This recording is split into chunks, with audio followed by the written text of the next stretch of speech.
for me, the mental health struggles come from like being on the road a lot and being burnt out and being, people go, isn't it glamorous that you get to be in a hotel?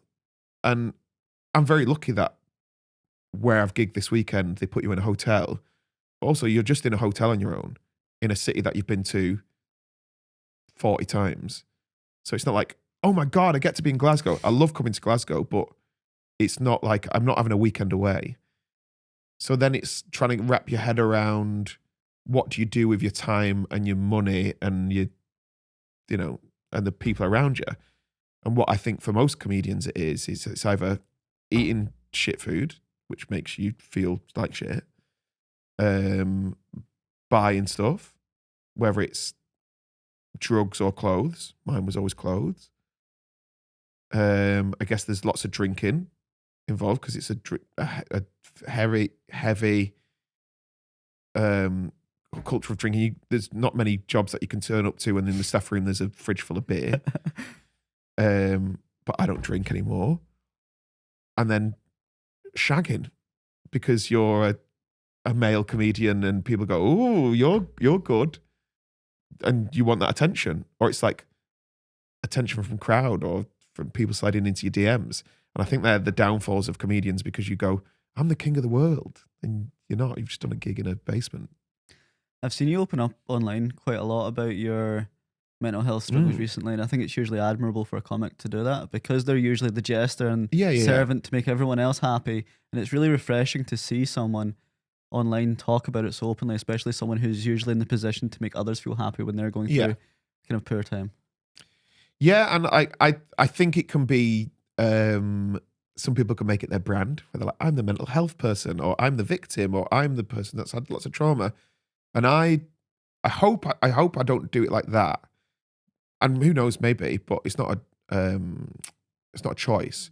But I do think that I've got loads of mates who are blokes who just don't do it. They just don't put them miles in. Like I go to therapy every week, and which I think whether it's going good or whether it's going bad, it's like going to the gym for your head. And I just think that it sounds really cliche when people are like, it's okay to be okay, and like you got to talk about it and you got to ask for it. But there's lots of people who just don't, like, especially from my dad's generation. People just don't talk about when they're feeling like shit, and you're not burdening anyone. You're just opening up about how you feel. And I think as long as it's done from the right place, and it's not me being like, I hope everyone clicks and likes this. I just think if you go like, if you're honest about anything, if you said today, if you came in here and you went, oh, I'm a bit hungover, then you've communicated and I can understand why you might be behaving a certain way. If you came in and you go, I feel a bit down today, I've just won the lottery. I think communication is so key in stand-up and in life. And not to get so up my own arse about it, but I just think that in a world now where it's like fast food communication, where I can message a mate and go like, hey, how are you? Hey, how are you? And no one's really conversing properly. That's when the mental health problems really start to kick in because everyone's burnt out and no one's said anything. Totally agree. And it's both a blessing and a curse of this digital world. We can connect to more people than ever before, but because of the nature of that, especially someone with 50,000 odd followers, you probably have so many different open threads in terms of messages, WhatsApps, so many streams of communication that you can't be servant and full color to all of them.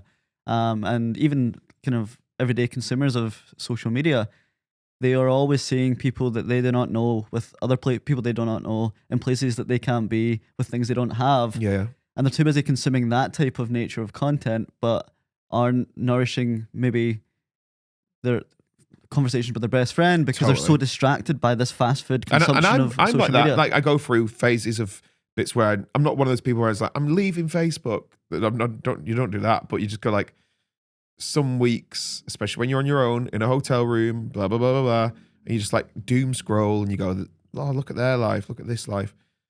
But I think if you put that away, you realize that the things that you need, not the things that you want, the things that you need are usually, you've probably got them. Yeah. And it's weird how we've went through this weird, the last maybe 20, 30 years, like I don't know if it's a blessing or a curse, but like our dad's generation, working class, like my dad's a veteran.